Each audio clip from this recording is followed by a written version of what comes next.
So welcome to the latest webinar in our Engineerica Education's Keynote series. We are very pleased to be bringing you this complimentary presentation. For those of you who are new to us, Engineerica specializes in academic center management systems for higher education. You might be familiar with our software applications, which include AccuTrack, Accudemia, and AccuCampus. And of course, I want to give a special welcome to any Engineerica clients joining us today. And I also wanted to make sure that everyone is aware of our upcoming live conference. If you enjoy this webinar series, I especially think you'll enjoy our upcoming Academic Center Summit. That's going to take place October 14th through 15th near where our company is located in Orlando, Florida. It will feature professional development sessions similar to this one, along with academia training and informational sessions for current or interested clients. And we are also going to have two great keynote speakers, Michael Frizzell, who's the Director of Student Learning Services at Missouri State and a former ICLCA president, and Corey Hammond, who is the Director of TRIO at Southern University Shreveport and author of the book, I Teach, You Learn, We Grow. You can learn more about the conference and register at this site that I am going to go ahead and paste into the chat for everyone to see. And for those of you who are not yet clients, I do want to make sure you know we are offering a complimentary trial of our most popular center management system, Accudemia. This gives you the opportunity to use Accudemia for an entire semester risk-free to see if it helps make management of your center and data collection easier. If you're interested in that, you can email me, rachelc@engineerica.com, and I will also paste that in the chat. So we started this keynote series for our clients and our contacts who wanted to learn more about best practices and trends in higher education. Each month we feature a distinguished speaker to talk about hot topics in the academic support field. We are still finalizing details for our next webinar, so keep an eye on your emails and our social media accounts for an announcement for when we open up registration. And a quick introduction to myself. I am Rachel Cook. I'm a client success manager with Engineerica.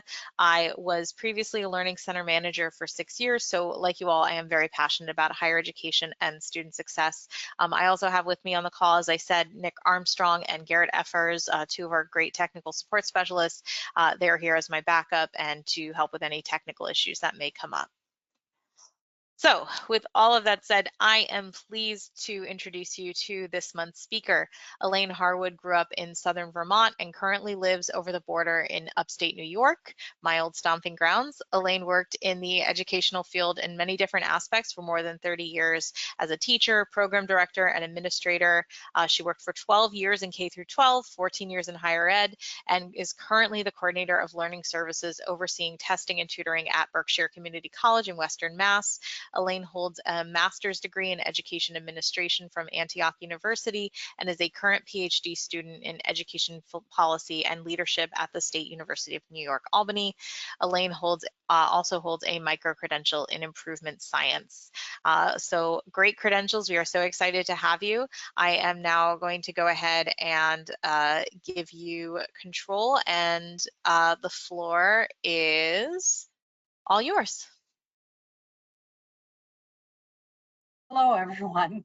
It's exciting to be here today, especially talking about something that I'm very passionate about with tutoring and working with students at the community college level. Previously, I worked at an adult learning center as part of a community college and have now worked my way into the community college setting where I have a much more impact on students directly. And that's what I want to share with you today. Okay, sharing my screen. Okay, great. Okay, so I started working on improvement science a couple years ago as part of my classes towards my PhD, but I really became very interested in how to use improvement science to solve problems in our tutoring and testing center. And so what I'm going to do today is talk a little bit about what the steps are for improvement science and how you can use it to solve problems in your center specifically. Okay. So basically, improvement science is built on the foundation of the Carnegie principles. And if you can see the screen, the principles are basically an outline for you to use to be able to measure your work, but also to give you kind of a guide in the process of what you're looking for in order to achieve your outcomes.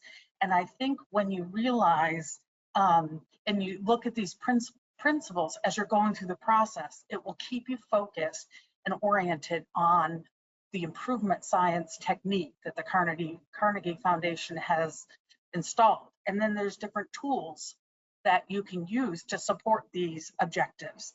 And basically, I'm going to walk you through how we use these tools to improve our participation in our tutoring center.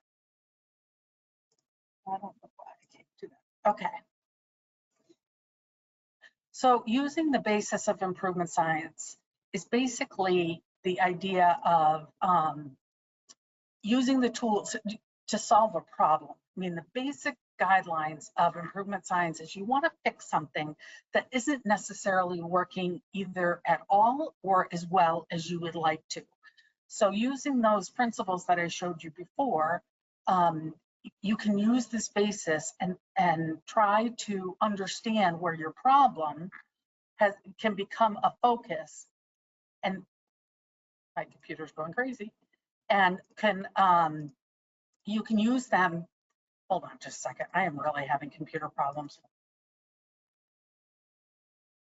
Am I still here? Yep.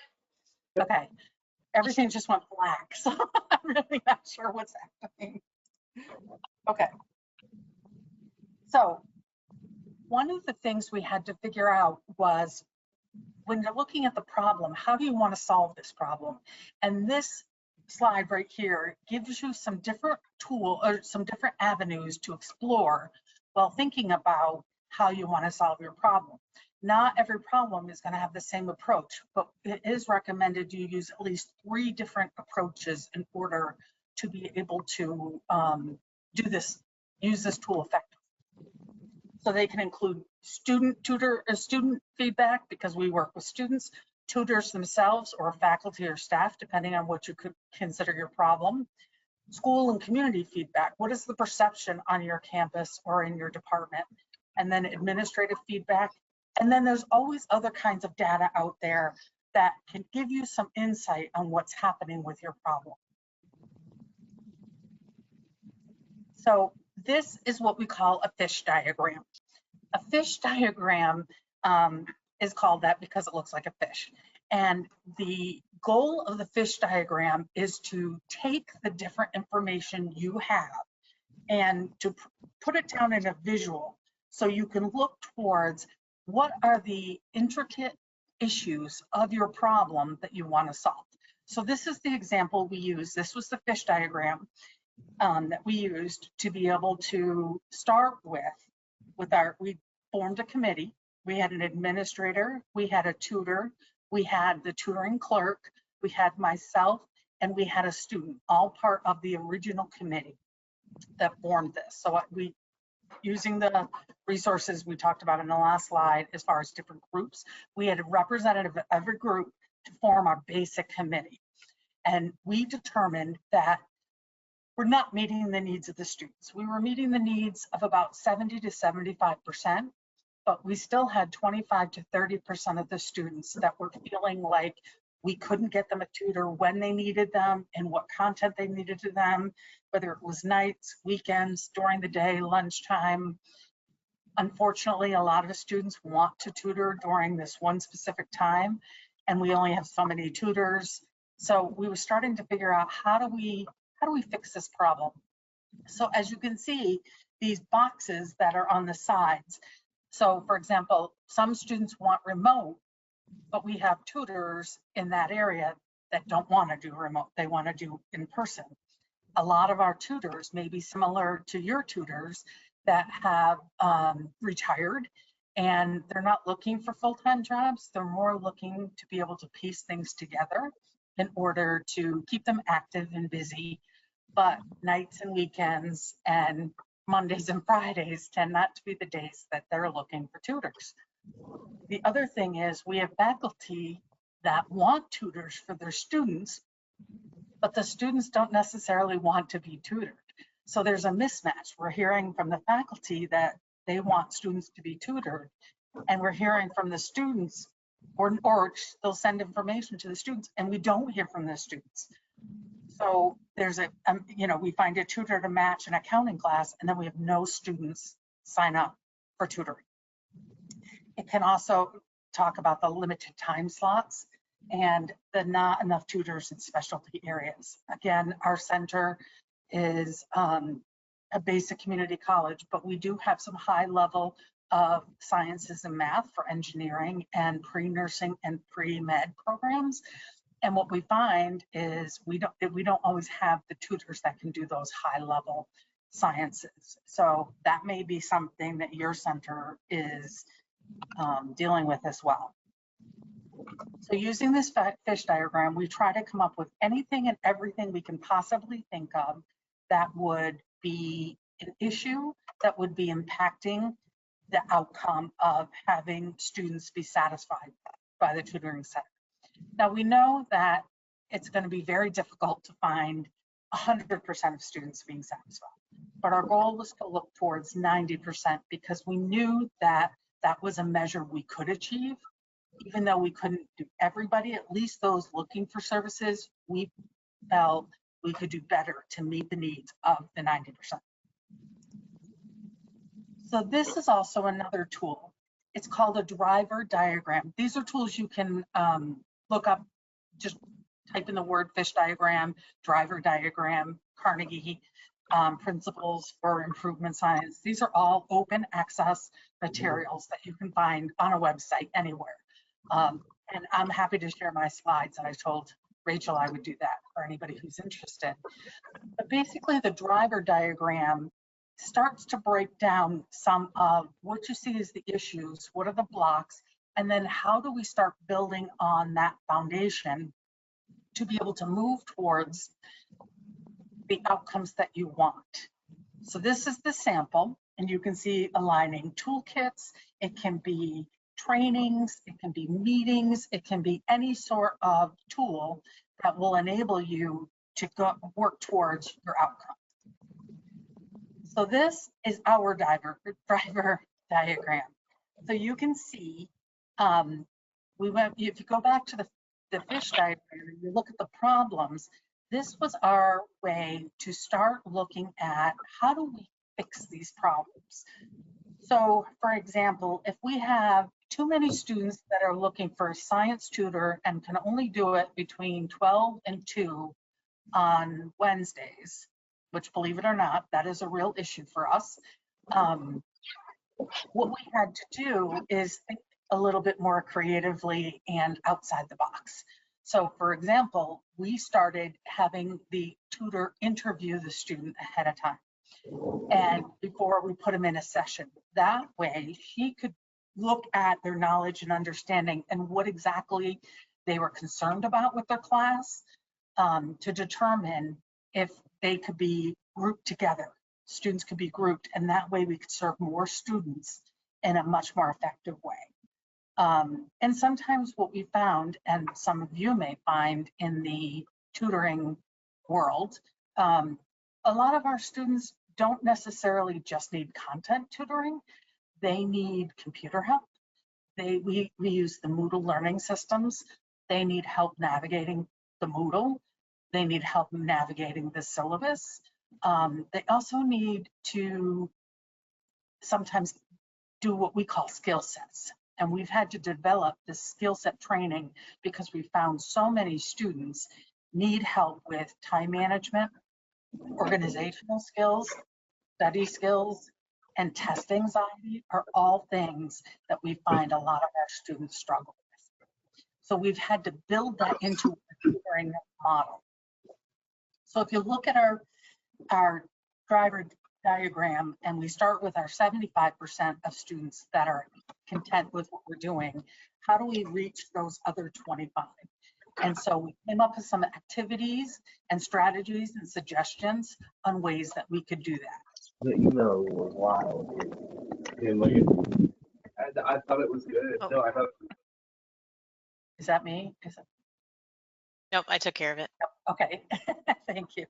So once we got past the idea of our group understanding what we thought the problem was and what we thought we could, what we needed to know as far as how to solve these problems. Then we decided we needed to bring in the larger group of and look at research. And how do you do that? How do you, we take a representative of each committee, but we know one faculty member out of 60 may not be representing 100%. So what we had to do is look at different ways to do some research and make them as simple as possible. So we chose 3 different ways. We did a basic survey that went to we used a Google poll and went to a spreadsheet so we could decipher what was said and by who. We also sent out campus-wide a SWOT analysis. And if you're not familiar with a SWOT analysis, it's a different version of a survey, except for all the questions are open-ended.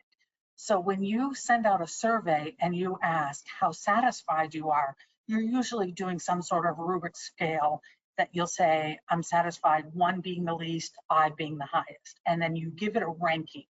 And then we can take that data and look at average scores. We can look at who, are students giving, what students are giving for scores, what administrators, et cetera, et cetera. But a SWOT analysis are open-ended questions, and you don't want to drive them in any certain direction. So it's very simple. SWOT stands for strength, weakness, opportunities, and threats.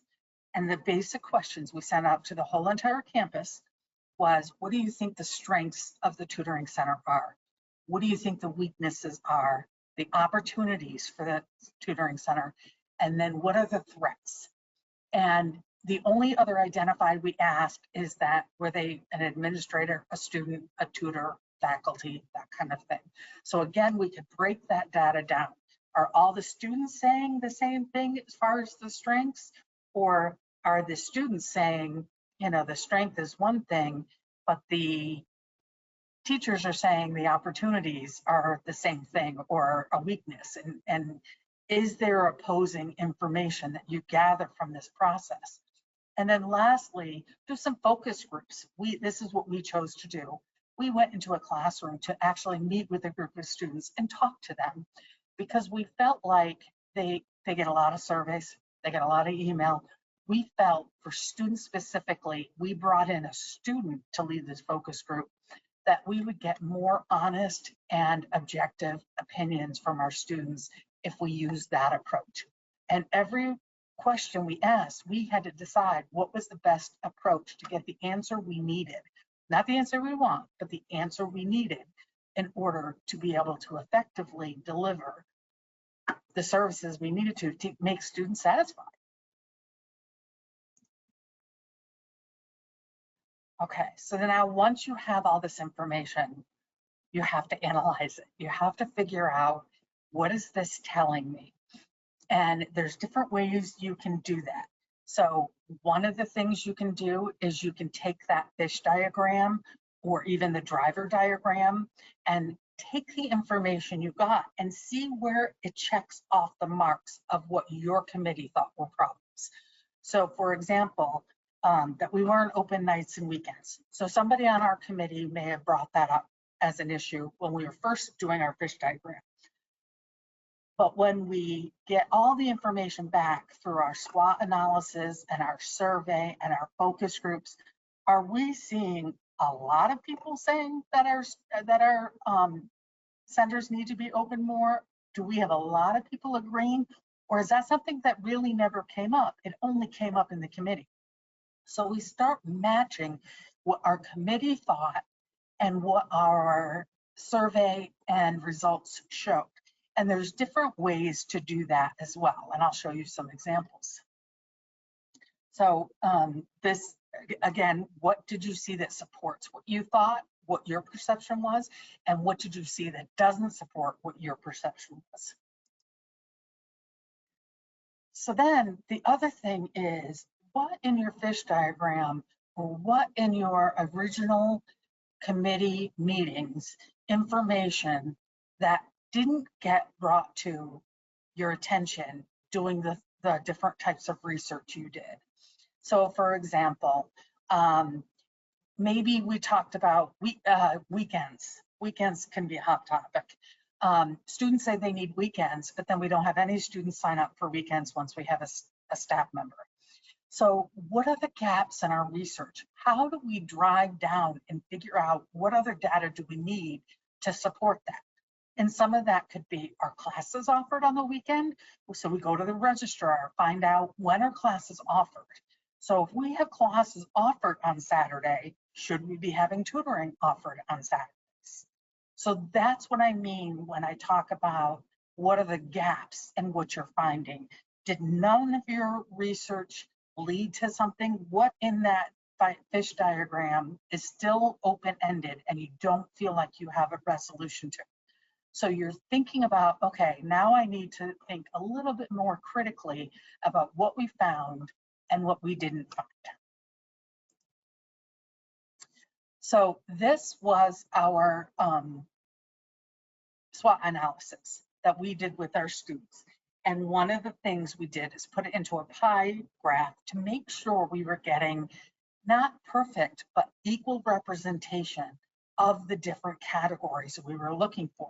So you can see that when we were lacking in students, we had to push a little harder to get some students to reply so that we could bring up that percentage so that it wasn't 50% administrators and 2% students. So this also gave us a gauge of how to make sure we're getting decent representation.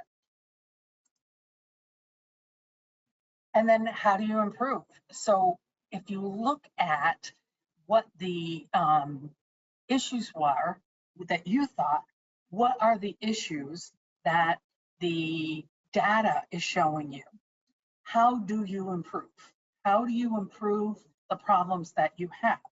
And again, it goes back to looking at some of the information that people gave you either in the focus groups or in the SWOT analysis, because an open-ended question can often also preempt people to give ideas and suggestions, not just complain.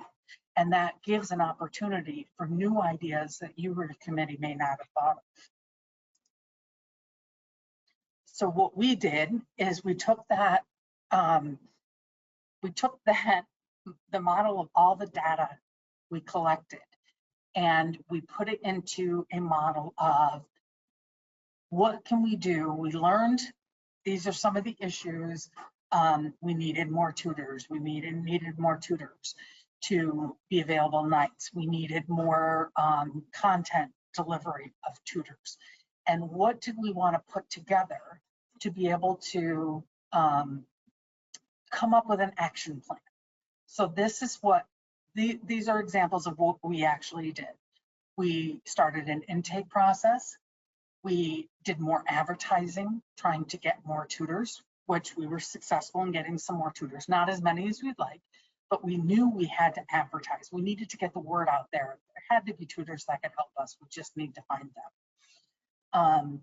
And one of those ideas was to reach out to local graduate students who are more likely to be able to work a night or a weekend, as opposed to someone who is just retired and only wants to work a few set hours a week. So again, we were trying to think outside the box. The other thing we started thinking about is purchasing an online tutoring system, because we knew that we were going to have higher level math and sciences that we could accomplish. And even if we did outreach with tutors, unfortunately, our pay rate isn't very high, and I don't know if you guys struggle with that as well. But we only pay $18.72, and you can work at McDonald's down the street for $22 an hour. And people say they're not in it for the money, but if they're going to spend their time and energy, they want to get something for it. So we had to think outside the box. We also instituted study groups so that we could say, biology, we're going to have drop-in biology study groups. If you want to come and work on biology, come to the center at 4 o'clock, because we can get the schedule and look and see that students get out at 4 o'clock. And we had a biology study group right after class, so they could sit right down and get their homework done or their test studying done right there. So these were all the activities and strategies that we put together to try to address the issues that we saw in the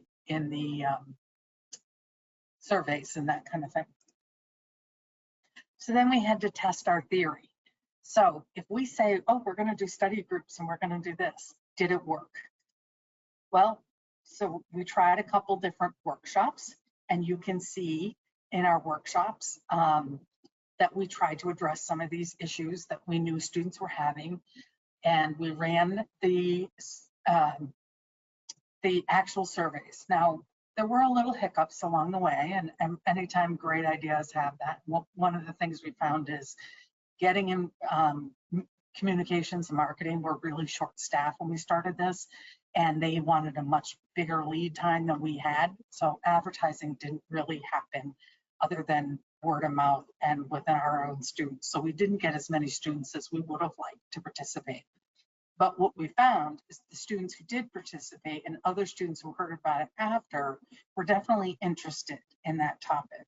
So that we knew it would be worth offering again. And we did do that in the fall. We had much better advertising leeway. We had much more time to get things marketed and students to come, and we had a much larger group. Same thing with end of term project work sessions. That was a topic that students would say they needed help with and would often come to our tutors to say they have a semester-long project and they don't know where to begin. And of course, usually they would tell us this at about halfway through the semester. So we would have set aside times that students could come. We also had materials, we had computers, we had printers, we also had markers, we had scissors and glue and paste, so students could actually do a poster presentation. Because again, you know, lacking resources could also be a problem for a lot of our students. So we wanted to make sure they had everything they need to be able to get their project done during that time. So then our recommendations for the program were to plan other workshops with the other departments. So we found out in the success coaching that they would also do similar type workshops in the different departments. So we worked with them and decided we would offer them twice, one time in their department and one time in our department. And that way we felt like we could reach a broader audience and give more opportunities for students to be able to access these. So the other thing we implemented is the one-on-one assessment. Basically, now we ask the students when they come in, not just sign up for a tutor, what time can you come? What do they think their needs are? Do they need help with study skills? Do they need help with getting organized? Do they need help with test anxiety? And if they identified that at the beginning, then when the student went to meet with the tutor would have a better idea of how to approach the student and their tutoring models, because they were able to have some more insight right from the beginning. So that was something else. We also had the students commit to attending a workshop or a drop-in. Often we would get students who would sign up for a one-to-one session with the tutor, and then after the second time they may not show up, or they may get overwhelmed or whatever. And often what we found is it was too much for students to commit to once a week, every week for the entire semester. So what we did instead is ask them to do a study group and or a drop-in. They could come to a drop-in center session and they could come and meet with us and then show us that they're committed, and then we would give them their study hour with their one-on-one tutor or with 2 or 3 people in a group, depending on the contract or the content that the students were working in. Like I said, especially the high sciences and the math. So we also,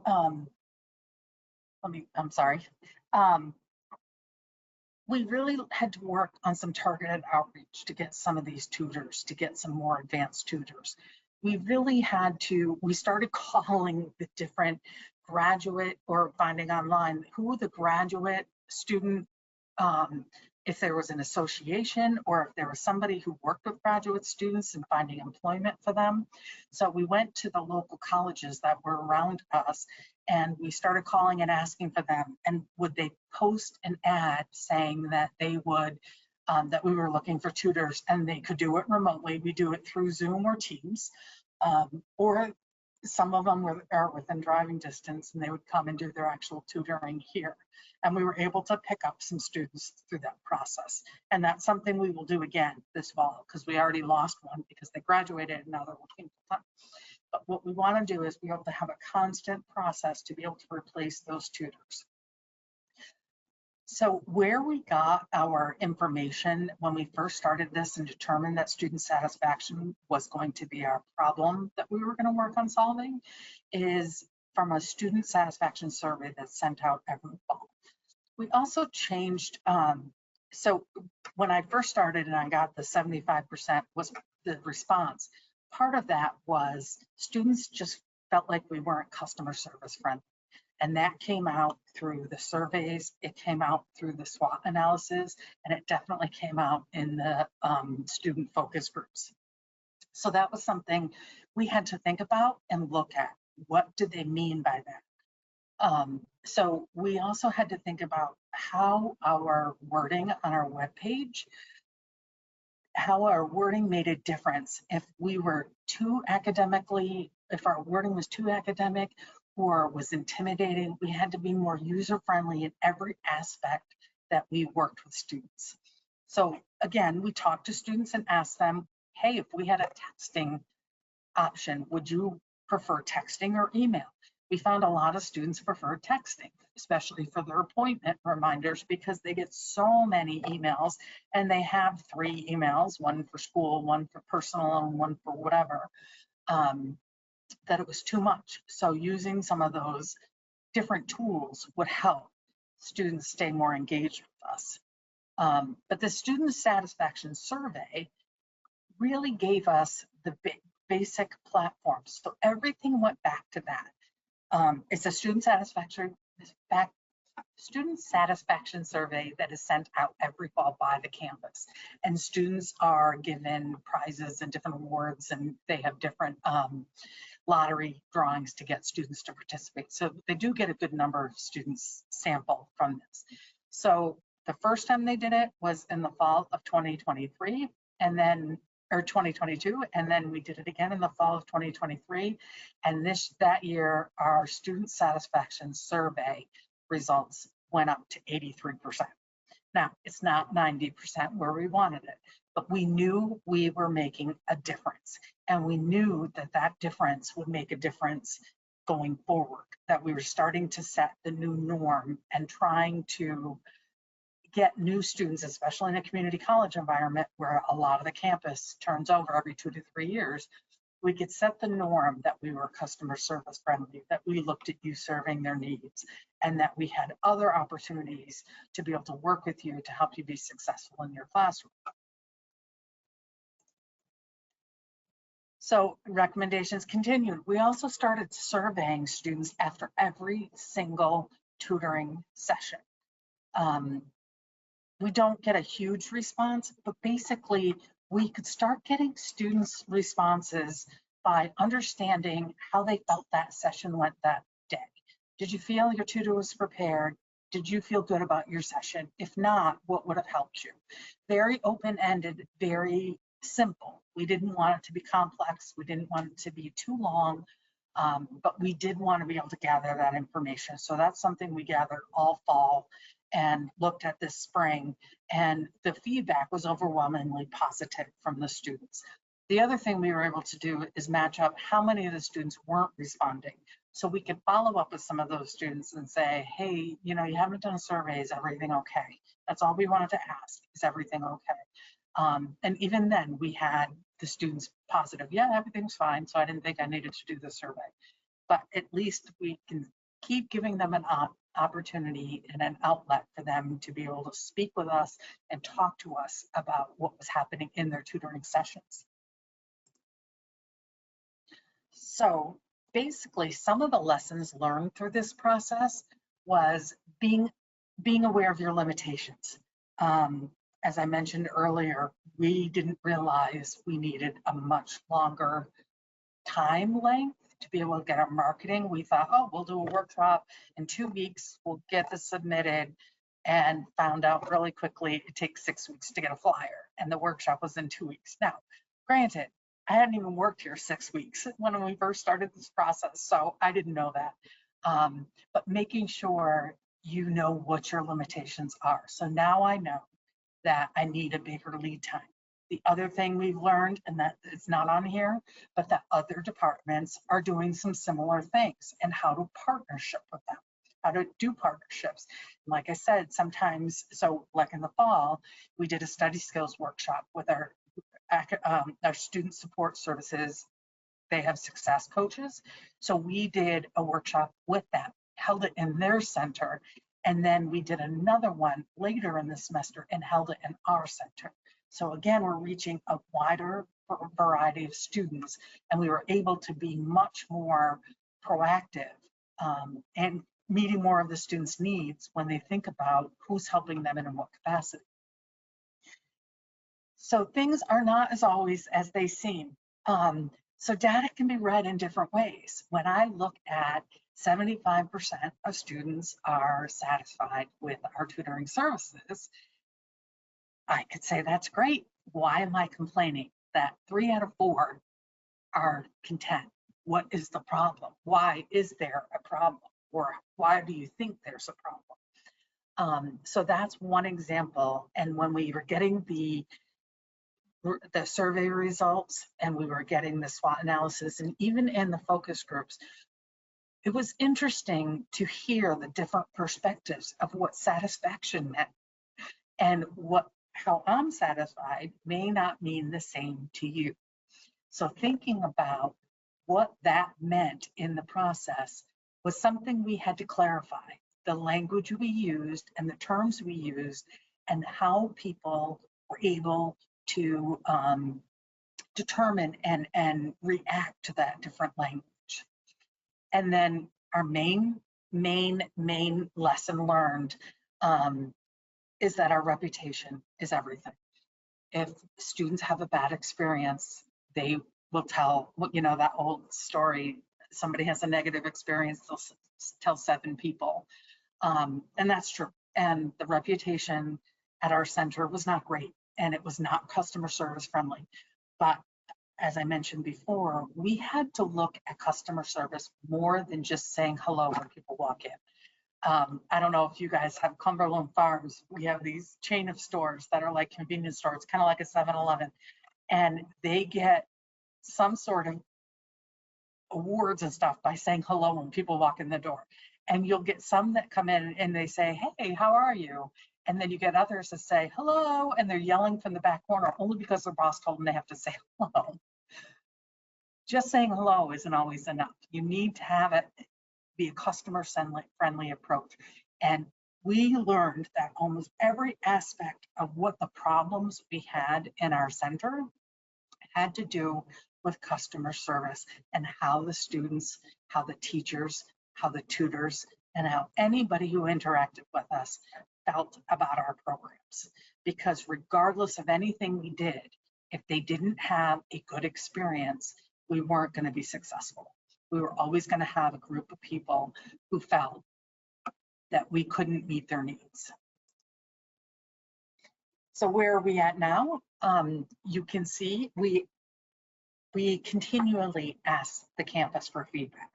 We no longer just do one survey. What we try to do is go to department meetings, and we hired a new tutorial clerk, and she goes around to a department meeting every single semester. And that is one of her goals, so she can introduce who she is and hear what their feedback is directly. So that has become a very essential tool to learning about what we learned in the process of doing this improvement science to where we are today. The number of students has improved. We are definitely getting more students using our center and using our online service. We knew we couldn't meet all of the students, so we bought into and hire online tutors. So that has helped meet the needs of the nights and weekends for students, and some of the higher level maths and stuff. We have access for them now, and that has made a big difference for our students. Students who had a bad experience or heard about a bad experience are starting to return to the center. There used to be a policy before I was here, about 2 years ago now, that if you missed 2 appointments, you were kicked out of the tutoring center and you couldn't come back, ever. And so we had to change that. Now we do more outreach. Again, go back to that customer service approach. If a student misses a tutoring center, we do outreach and say, hey, you missed your appointment. Do you need to change this time? Is this not going to work for you, or did something happen? All we know, we need to know if you're coming or not, because there's other people who want your slot if you can't make it. So we found that approach to be much more effective, because sometimes it was like, I thought I could get there and I can't. So we have to work on changing that time. We also changed some of our tutors. We did not deploy some of our tutors. When I first got here, I sat in the tutoring center and I could not believe how some of these tutors talk to students. And right from the get-go, I'm like, okay, do we have to hire them back? Because they were not going to go with our agenda of making things much more customer service friendly. And that was very important to us. So we were told, no, we do not have to hire them back. And we let go of several of them, even though one of them could do some of the advanced level math. It wasn't worth our reputation to keep them on board. And then we brought in the new tutorial clerk. We hired somebody specific who is customer service friendly, and we started implementing all of our strategies over the fall. And if they didn't work, because we came up with ideas that we thought would work to have all these study groups. Well, we found out nobody would come, so we had to change it. And that's when we discovered that it was best to do a study group for biology right after their class, not do it on a different day at a different time. A lot of our students work and have other obligations. So we had to hear the students and follow that track, not what we thought, what they thought. So that was very important to us. So that's the gist of my presentation. I'm sure some of you will have some questions, and I would love to help answer them.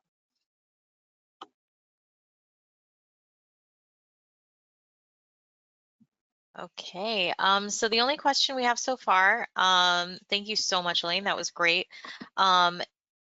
We have a question that we answered in chat, but I'll just repeat it out loud, which is somebody asked where you said we could find more information about the fish and driver diagrams. And Nick had pointed out, so for anyone wondering, that you had said that you can Google fish diagrams and driver diagrams online, since these are widely used and available. So I am going to open up the floor to any other questions. If you want to put those in the questions box, we can take them now. Okay, and we have our next question. When you did your SWOT analysis to the whole campus, what time of year did you do that? So actually, we ended up doing it twice, and that is a very good question, because what happened was we did it at the beginning of the semester, and it got really embedded with everything else that's happening at the beginning of the semester, because it went out through email. So we ended up doing it again a couple weeks later when things had calmed down a little bit, because yeah, we didn't get a high response. And when we asked students, they're like, we didn't even see it. And then we find out they got 30 emails in the last 2 days from the campus. So it was just getting mixed in. So picking a time that was a time that you thought you could get more attention to it was helpful. The other thing, the second time we sent it out, is we put everybody who filled one out into a lottery for a gift card to the bookstore. Incentives, incentives, incentives. And that worked very well, because we got a much bigger response from the students when we did that. So, all right. And go ahead. I just want to say another thing that we did when we got some of the data, and I was looking for my other spreadsheet. Can you still see my screen? No, I think Nick is sharing his screen now. Okay, that's okay. One of the other things we did when we did the survey where we had the rubric of how content you were and you scored from 1 to 5, we also had some open-ended questions at the end of that. And another activity that we did with that with all the committee members is a notice and wonder exercise. And all we did was showed a spreadsheet with all of the answers. Didn't have who answered them. It didn't have whether they were a student or not, but it showed all the answers. And what we did was had all of the committee members look at this data, just the numbers, and what did the numbers tell you? A notice and wonder exercise gets people to think about, what do you notice? Well, we had a lot of ones, which was not satisfied in time when times were offered. Okay, that validated what we thought was a problem, that we needed more opportunities. But we also had a lot of 5s in how students felt the teachers were, or the tutors were prepared. And that was a good feeling because the students who were utilizing us, we were able to look at that and say, okay, we're doing something right. The students who are using us are content with the tutoring that they're getting, but how do we get more people being able to use us? So a notice and wonder exercise is also something that you could Google, and it's an opportunity to take a look at data a little bit differently than just running numbers. Sorry, I forgot to add that in earlier. Okay, great. And then our next question is, are the tutors trained in customer service skills? They are now. Yes, that's a great question. They had not been. We did offer a tutor training every fall before the beginning of the semester, and then a shorter one in the spring. But last fall, after we did this in the spring of 2023. This helped guide our tutor training agenda in the fall. Customer service was exactly what we did as our training. Some DEI training, but also some customer service training, and thinking about, again, language. We did spend a lot of time talking about how we talk to students. Reading body language too, as far as if a student is not responding. Sometimes the other thing is a student doesn't show up, not because they blew us off or they didn't think it was important. They didn't like their tutor, they didn't like their session, and they didn't know how to deal with it. So now what we do is we follow up, the tutoring clerk and myself, we follow up with the students saying, how was your session? So that they don't have to say anything to the tutor. We're not putting them in that position. It gives us an opportunity. So we also say that to tutors in the training, that you're going to have personality conflicts. Not everybody's going to like you, and that's okay. But you have to let it go.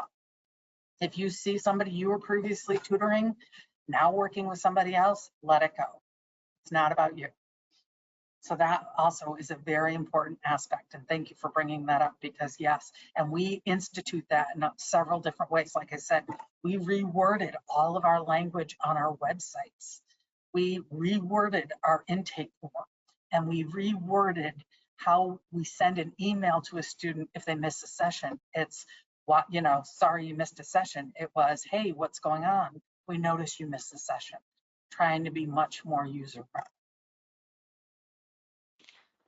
Great. And the next question is, I would like to see more students using our tutoring services. How would you suggest reaching out to students who are not using tutoring? So that is a difficult challenge for us as well. One of the things that came out of our SWOT analysis, like I mentioned earlier, so when you ask open-ended questions as opposed to just ranking in a survey, often suggestions will come. So we had one of the teachers reply and say, our students don't know about tutoring services, or we tell them, but they don't engage.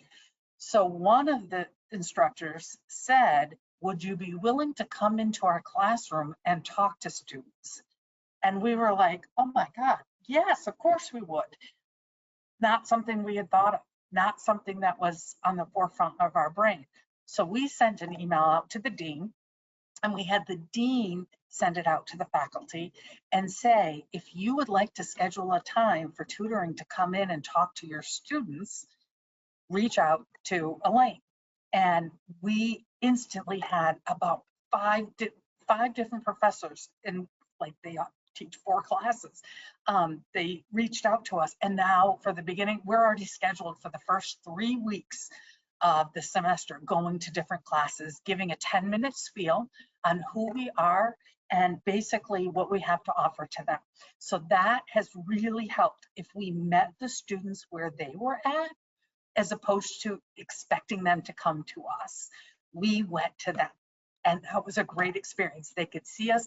Our tutoring clerk is a graduate of our program here, and she could say, hey, I was in your seat a year ago, and look at me now. Now I'm working a professional job and everything's going great. So that was our best idea, and it didn't come from us, but we took that information and ran with it.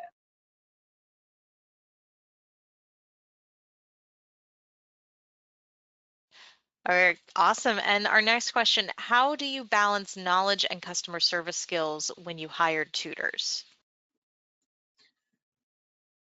That's a great question. So we interview the tutor. We had a student involved in all of our tutor interviews. In the past, they just, if somebody was interested in tutoring, they figured they would give them a chance. We didn't see it as that clear or black and white. So we do an interview process now. So our dean is involved in that, but also both me and the clerk, and we had a peer tutor, a student tutor, be part of our interview process last year. And that helped because the student could kind of give us some perspective of how approachable this person would be.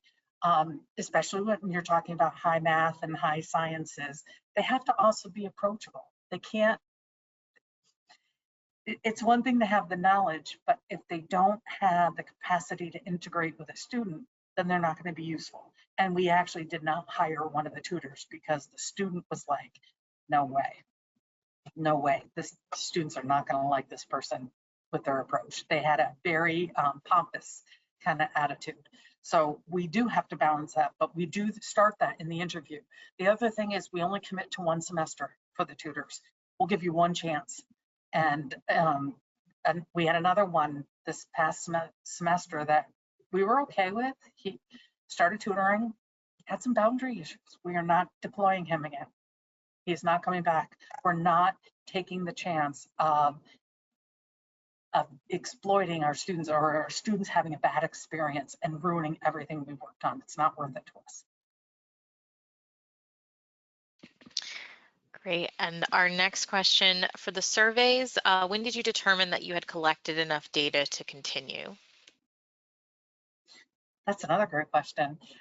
As somebody who's, I'm just getting into the process of doing my dissertation and looking how people gather data, it's a very interesting question. One of the things when we discovered we had to do the SWOT analysis again was we didn't have the right balance of responses. So that was a key indicator. The other thing is in my slide where I talked about gaps, there were things on our fish diagram that we thought was very important and nobody addressed. So we had to kind of go back out there and reach out to some key people to say, hey, is this as big of a deal as we think it is? Or what do you think specifically? And we had to go get more information about that. So when you're looking at that fish diagram, we had at least 3 different areas that we had put down that were problems that nobody had addressed in our survey and in our SWOT analysis or in our focus group. So that's when we knew we needed more information. So we had to go back out and find more answers. And like I said, some of the things we had to do was, like I said, like one it had to do with scheduling. We didn't get the answer from a survey. We got the answer from the registrar, who started talking about when, especially, again, we weren't keyed into this, but for example, biology students also had a lab expectation. So we didn't realize that all the students have labs on Fridays. So we typically weren't, so to have tutors on Fridays didn't make much sense because they're all in lab kind of thing. So that, when we look at these gaps, we had to figure out who had the information that we could get, and we had to be a little bit more targeted. But the registrar was a great resource for us. He filled us in with all sorts of information. We had no idea about scheduling. And how would we?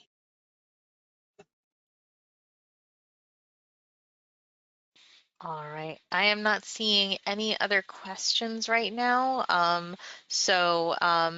If anyone does have any questions, you can reach out to us and we will pass those on to Elaine. Elaine, I want to thank you so much for your time today.